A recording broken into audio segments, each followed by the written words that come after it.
pictures, please. Dun dun dun dun. The cartoon universe. The cartoon history of the university. Let's get started. Hi guys, and welcome to the episode channel. And today we will be talking about Vol.14, the no pictures please. And now this is going to be a very interesting volume. Other than that, it is the start of our new volume, the cartoon history of the university.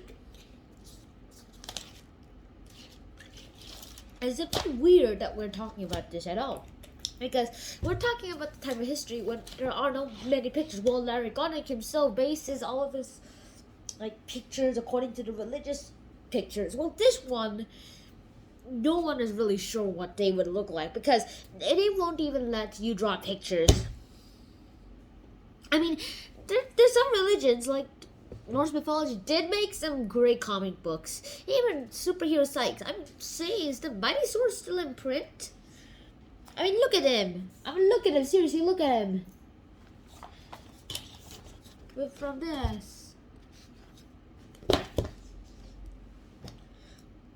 And so, where are the visuals in this one? In books like the Bible, there aren't almost no visuals of people. They won't even let you draw people. So, what comic book is that? Like, no pictures of people. What kind of comic book is that? Other than that, if it has pictures of animals only. So, I have no idea too. That's according to Larry GONICK. So, we'll have to respect people's sensitives whenever we're forced to. And well, some of the main characters, according to the comic, when we draw them in the comic book, will be off camera, meaning that they will never be on the panel. So let's get started, shall we? So our story begins with an argument between the Christians and the Jews. First of all, the German tribes who pillaged on Rome became Christian. They gave up their Norse mythologies and just became Christian. And after raiding a lot of these monasteries, and they got into the Christianity thing. And the Jewish people and the Christians started having a bit of a quarrel. One person decided, a king decided that they needed some money into their land, but they could not raise taxes. And they had to now dream of a way to revive the economy without taxes, to be honest, because they already had enough taxes and everyone is pretty much angry about it. He decided tourism. He created a mosque that was beautiful and attracted everyone else. For neighboring places, however, like in Mecca, the neighboring places like Mecca, this sounded a bit like trouble, because Mecca is the holy city, and anyone who goes on a pilgrimage to there has to go on a pilgrimage to there. And was pushy, and passing as tourists, the people from Mecca entered the building, and then finally, they just made a very smelly protest. That's all the book will say. So they declared war on each other, and the elephants, well, they found out that immediately something was wrong. The beast, it sat down, and the elephant would never ever refuse to go up. And she pretty does go good during reverse.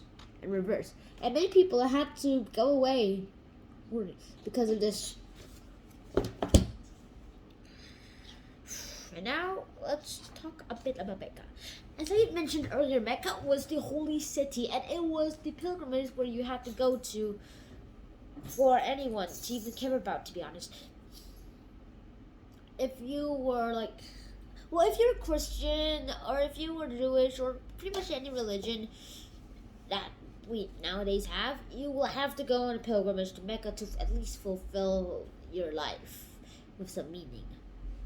I mean, does that even make sense? Okay, it doesn't make much sense right now for me, science geeks, but right now, let's just say it does, and that's just our laws. And this is where it starts to come in very, very interestingly.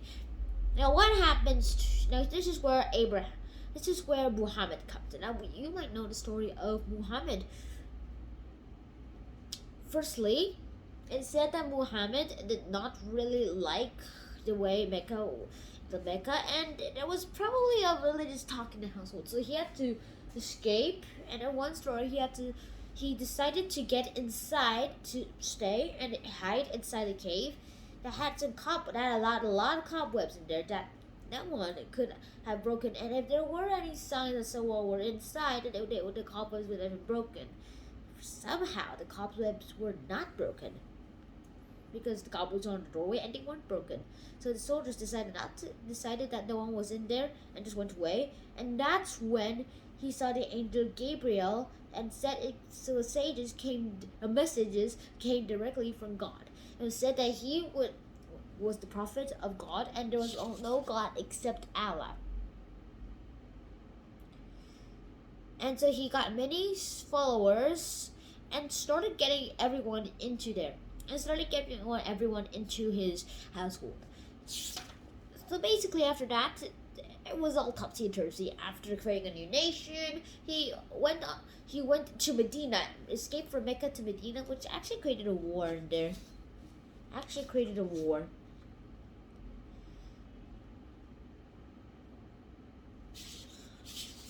So what else? There's nothing much to say next, to be honest. When the tax policy was pretty awesome, was an awesome fight, as you might say. If for all those fight geeks out there, it might be awesome, but for those who like peaceful ways, it would have been a disaster. I mean, it was a disaster, but still awesome in its own way. I mean, the comic book would have been awesome because it's a bit fictitious, but this is a non-fictional comic book, so it doesn't really make much sense that it would be awesome. And, well, there was peace, and eventually there was a peace. And this peace wasn't very everlasting.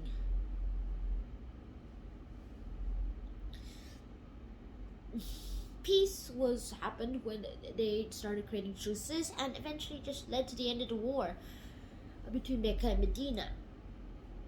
They just started businesses, and then everyone pretty much started getting their own way. I mean, Timbuktu trades, and, well, just about that. And now let's zoom to Africa, where there was a handful of self-freed slaves. The Zanj. But this is the end of volume 14, but I will promise you that we will go to Africa in the next volume, volume 15. And that one is a bit more diverse than this one. Let's see what happens in there. And just about what happens in every other history. See you then. Snow out. Peace.